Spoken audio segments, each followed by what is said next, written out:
Hey guys, my name is Frank and I'm the UK brand ambassador for Bombay Sapphire Gin, and today I'm going to talk to you about our gin.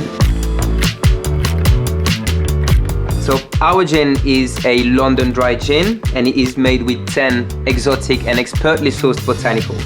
So what happens with our botanicals is that we get the most out of them with a very unique process of distillation called vapor infusion.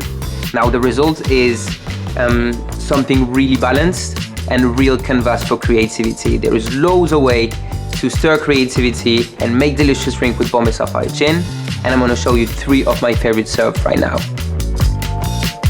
And let's start with the making of the gin and tonic. So I'm going to start by icing up my balloon glass, and I'm going to pour 50 ml of Bombay Sapphire. Now top up with Fever Tree Indian tonic. I'm going to give it a light stir to make sure we blend the gin and the tonic together, not too much in order to preserve carbonation, and I'm going to top it up with ice.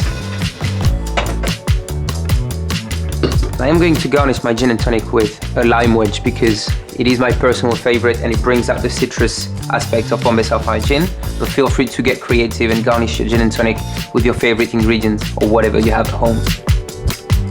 And now time for the making of another gin classic, the Tom Collins. So I'm going to start by pouring sugar syrup. I'm using 15 ml and this is a 2-to-1 ratio, so 2 parts sugar for 1 part water. And then I'm using freshly squeezed lemon juice, so 20 ml. And then I'm pouring 50 ml of Bombay Sapphire Gin.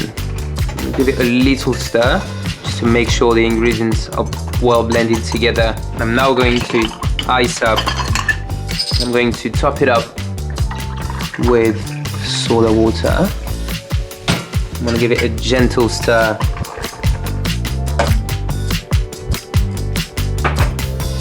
And I'm going to garnish this Tom Collins with a lemon wedge. And there you have it. And now time for one of my favorite gin cocktail, the Gin Mule. So I'm going to start by icing up my mule cup. And I'm going to pour 15 ml of fresh lime juice and then pouring 50 ml of Bombay Sapphire Gin. Now this is optional, but if you would like to add a bit of spice to your Gin Mule, just drop in a couple of dash of Angostura bitter. This will bring all the elements together and finish your drink really nicely. And I'm then topping up my Gin Mule with ginger beer. I'm gonna give it a light stir and finish off with a couple ice cubes. And I am then going to garnish my Gin Mule with a lime wedge, 1 slice of ginger, and there we have it. With it, Gin Mule, the Bombay Sapphire and Tonic, and the Tom Collins, which are 3 of my favorite gin cocktail and really easy to make. So I'm really looking forward to see yours online, and feel free to tag us at Bombay Sapphire UK.